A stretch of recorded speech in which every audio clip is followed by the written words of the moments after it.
G'day everyone and welcome back to another Catch Up with Kiralee. If you're new here, hi, I'm Kiralee and on this channel we talk about all things cosplay, costuming and sewing related. And today we are going to talk about 10 cosplay hacks brought to you by myself. These are hacks that I won't say that I invented, but I have certainly used and they have been handy. So, hack number 1.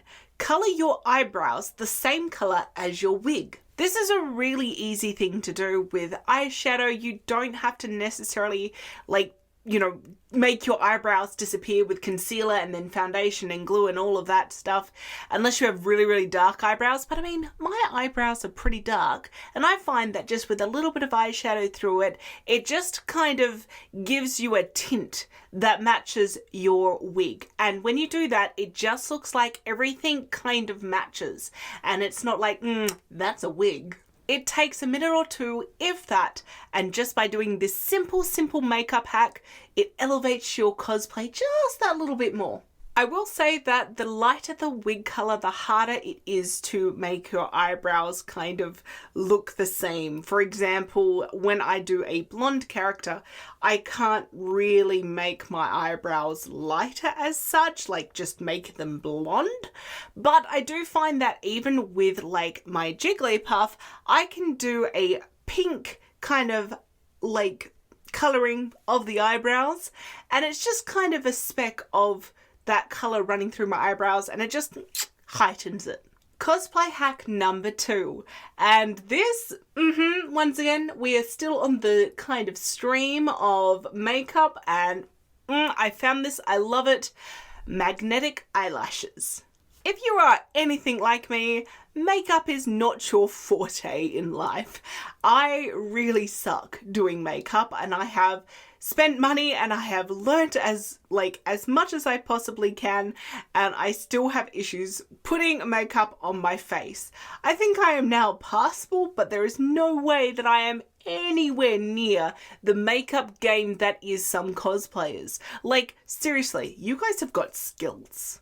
But if you are like me, where makeup is not something I wear every day, one of the things that we all know is that false eyelashes really heighten a cosplay because it makes your eyes look so big and beautiful, especially if you're doing a feminine character.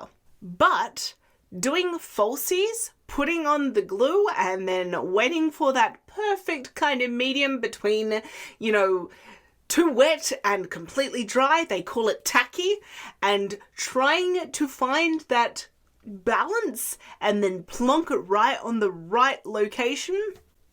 No. I used to just hate doing falsies because I could never get them on my eyes, and then when they were on my eyes they would, flick off, and it just, it was very, very stressful.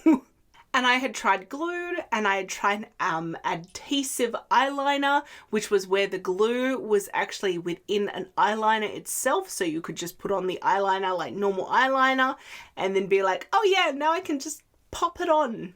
No, it still did not work for me. And that is when I tried magnetic eyelashes and my world changed. Okay, that's a bit dramatic, but my makeup game changed. So what magnetic eyelashes are is that they are a falsie eyelash, but they've got little magnets on the back of them, and you get the magnetic eyeliner, which is different to adhesive eyeliner, and you literally just put it on as normal eyeliner, and you just wait for a little bit. It's not even that long, until it looks like it's kind of dry.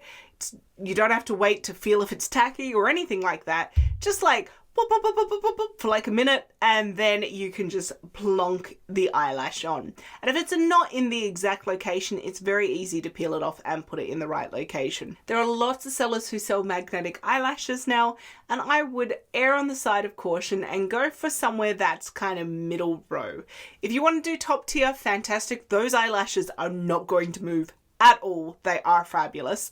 But middle tier, you're going to get something that works and it's not going to cost you an arm and a leg. Lower tier, where you try and buy it off eBay and do what I did when I first tried, and they do not work. The magnetic eyeliner does not work. However, the eyelashes will work with other glue. Well, not glue, magnets. Magnetic eyeliner. You know what I mean. And honestly, once you get the magnetic eyeliner, you can always go onto AliExpress and just buy a cheap kit like this. Now, I've not tried out this glue, and frankly, I'm a little bit scared to, but all of these eyelashes are absolutely fine for you to use with magnetic eyeliner from, you know, another source. But look how pretty they are. And this whole thing cost me, I think, $18 Australian. So, yeah. If you want me to try this out and show you how to do it, let me know in the comments. I will absolutely try this out for you guys on camera, and you can just see how easy it is. I will even try this glue and see if it's good enough to hold onto my face. Cosplay hack number 3. Iron your seams as you are sewing, and then if you were traveling with said cosplay, or you were just taking it out of your wardrobe after storing it there, iron it. Iron it, iron it. There is nothing more disappointing when you see a beautiful cosplay and it's either bunching up because the inner seams have not been ironed flat, or it is a crumpled mess and someone has just shoved it on their body. Now, I will say that I am guilty of doing this. I have done it before, and frankly, it was very disappointing on my behalf because of the fact that I could not really use any of the photos that I took of myself that day because I looked like a crinkle mess. So please don't do that. Cosplay hack number 4. Zip ties are a really good and very cheap version of plastic boning, and to be honest, it is better than most plastic boning, except synthetic whalebone. What I love about zip ties is the fact that you can literally get them from any hardware store, and they come in a magnitude of lengths and widths, and frankly, they're amazing. If you are doing some stays that you don't want to use metal, which I completely understand why you would not want to use metal, or you're just doing a bodice and you just want a little bit more structure, but once again, don't want to use metal boning, please consider zip ties. They are flat, they are easy to insert, and they're cheap. They're really cheap. So much cheaper than synthetic whalebone, so much cheaper than like just plastic boning in general.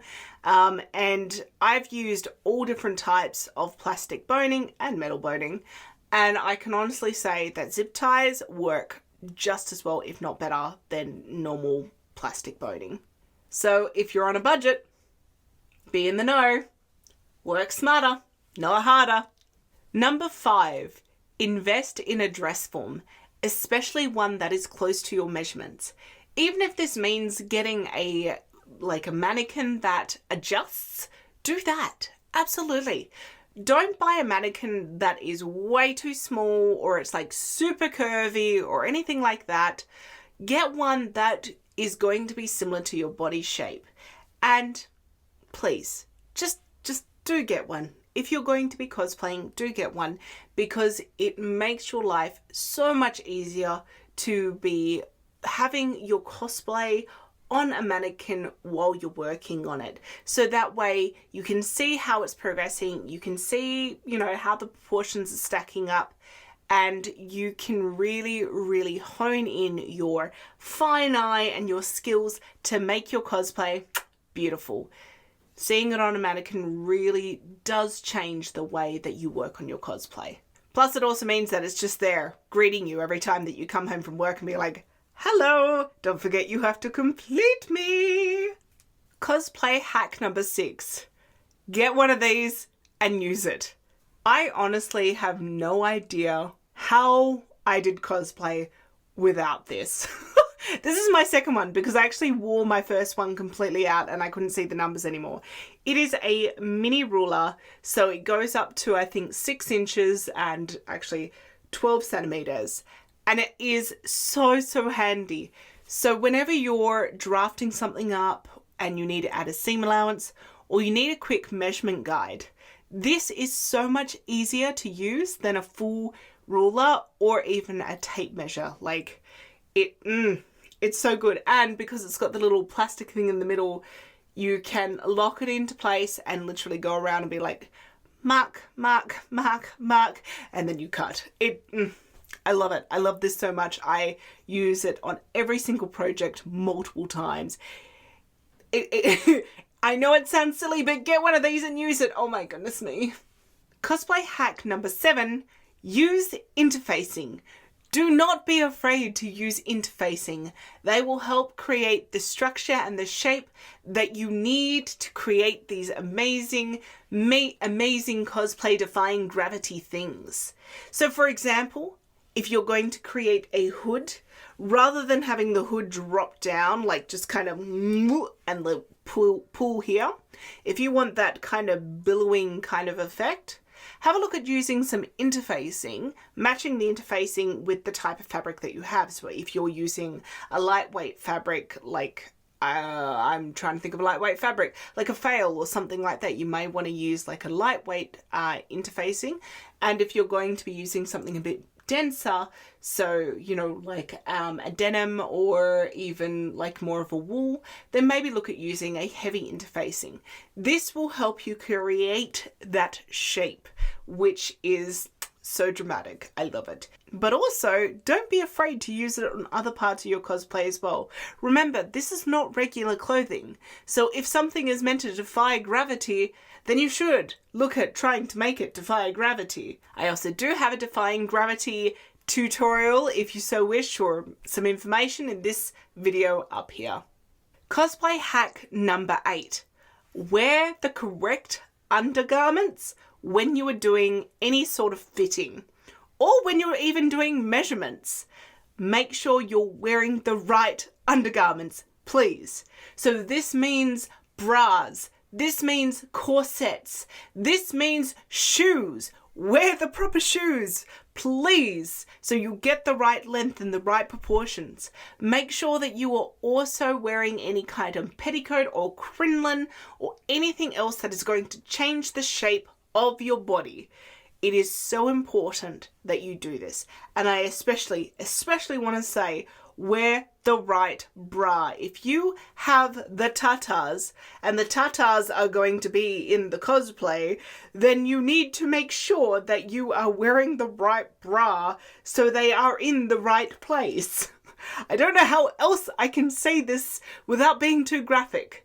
Also, if you have the tatas and you don't want the tatas, do make sure that you get a very nice and like not terrible binder, and make sure that you're doing your fittings with the binder on.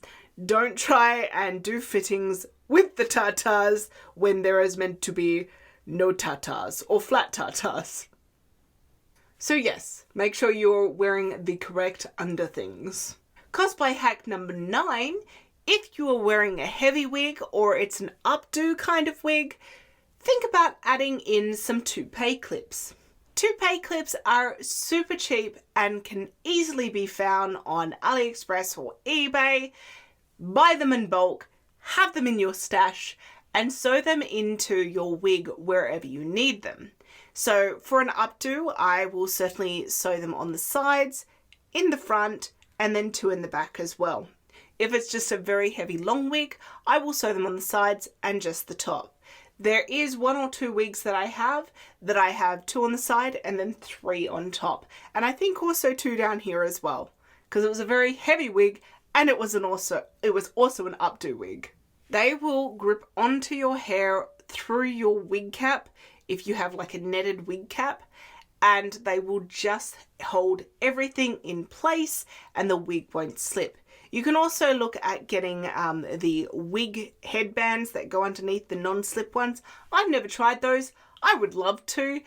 If they ever come across my way, I will certainly buy them and give them a shot, because I hear good things. And cosplay hack number 10, the final one for today, and that is, don't be afraid to sew on extra hook and eyes or press studs to help things sit where they're meant to sit.